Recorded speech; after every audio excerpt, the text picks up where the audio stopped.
sobre el estudio que acaban de terminar y que van a publicar en breve. Miren, pues básicamente aquí en la Universidad Autónoma de Ciudad Juárez, en conjunto con la doctora Rosa María García Almada, quien también es profesora de Economía de la universidad, realizamos un estudio que se denomina Producción, Empleo e Inversión Pública en la frontera norte de México. Este estudio es un estudio con carácter meramente científico, pero tenemos la intención de difundirlo entre los diferentes actores de la sociedad, particularmente los políticos, que son al final quienes toman decisiones y pueden hacer que las cosas o bien mejoren o, como en la mayor parte de los casos, terminen empeorando.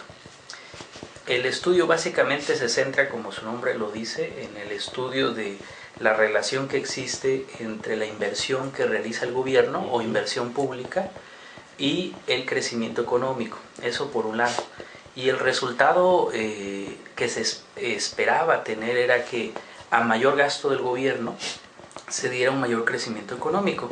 Y aquí el crecimiento entendido como una mayor producción de bienes y servicios en la economía, ¿no? Y desafortunadamente lo que encontramos fue contrario a lo que esperábamos. Lo que encontramos es que no hay una relación positiva, sino una relación negativa. Esto significa que a mayor gasto público lo que está ocurriendo es que hay un menor crecimiento económico.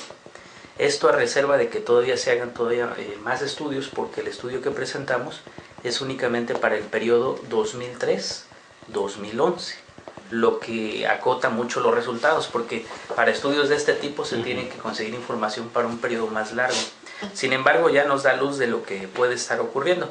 La otra variable que investigamos es precisamente la del empleo, porque en economía la variable fundamental para un ser humano es el empleo y los ingresos que ese empleo le genera. Entonces estábamos pensando al iniciar el estudio que el empleo respondía positivamente también al gasto público, o sea que cada que el gobierno gastaba, eso iba en favor de una creación mayor de empleos. Y otra vez el resultado fue igual que con el crecimiento, que a mayor gasto de gobierno los empleos se reducen. Y es donde ya viene la búsqueda de respuestas a esos resultados técnicos. ¿Qué es lo que puede estar pasando? ¿Qué puede estar ocasionando esos resultados que pueden parecer anómalos? Porque normalmente un ciudadano diría, no, pues yo veo que el gobierno construye un puente o mejor una carretera y veo que contrata, y entonces yo veo que crea empleo y que ese empleo también puede generar crecimiento, ingresos, etc. Lo que ocurre es que en el agregado el gobierno tiene una fuente de financiamiento de ese gasto. Normalmente son tres. Una es los impuestos, la más común, de la que mucho se discute. La otra es la deuda pública, la contratación de deuda, de la que también se está discutiendo mucho y hablaré más adelante. Y la tercera es la impresión de circulante, pero eso solo lo pueden hacer los gobiernos federales, ¿no? En este caso el presidente de la República, bueno, no directamente porque el Banco Central es autónomo, pero puede dar alguna instrucción para mayor impresión de circulante. Entonces, el problema que pensamos que puede estar ocurriendo es que el gasto gubernamental se está financiando mayoritariamente vía impuestos, y esos impuestos son sobre gente como ustedes y yo, muchos de los cuales están en el sector privado. Entonces está quitándole recursos al sector privado, que también crea empleos y crea más empleos que el gobierno, y entonces en el agregado lo que encontramos es precisamente esa relación negativa entre gasto público e inversión pública, empleo y crecimiento, ¿no? Esto para el caso, por cierto, se presenta en los 32 estados del país, pero particularmente en las 6 entidades que nos interesaban, que denominamos frontera norte de México, que son Baja California, Sonora, Chihuahua, donde vivimos, Coahuila, Nuevo León y Tamaulipas. O sea, en estos estados también ocurre eso. Pero también en estos 6 estados ocurre algo que no ocurre en el resto del país. Y siempre suena un tanto extraño. Somos los más desarrollados dentro del subdesarrollo.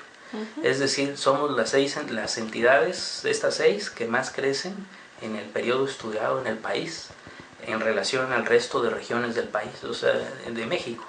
Entonces es algo que puede resultar paradójico, ¿no? O sea, nos va bien, pero también en cierto sentido también estamos mal, porque México, digamos, la frontera norte comparada con la sur de Estados Unidos, pues está mucho mejor la frontera sur de Estados Unidos, pero comparada con la frontera sur de México, la frontera norte de México es mucho mejor, ¿no?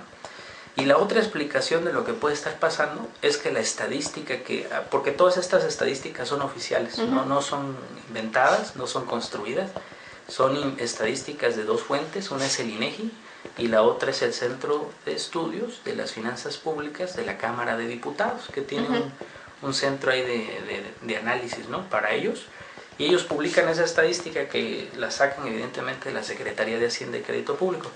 Entonces, con esa información, lo que pensamos es que también las cifras de gasto gubernamental en obra pública estén un tanto infladas, pero eso no está demostrado, eso no se demuestra en el estudio, es una mera hipótesis que no está comprobada, que surge sobre todo, digamos, de la experiencia, o sea, de observar que por las calles, cuando los otros académicos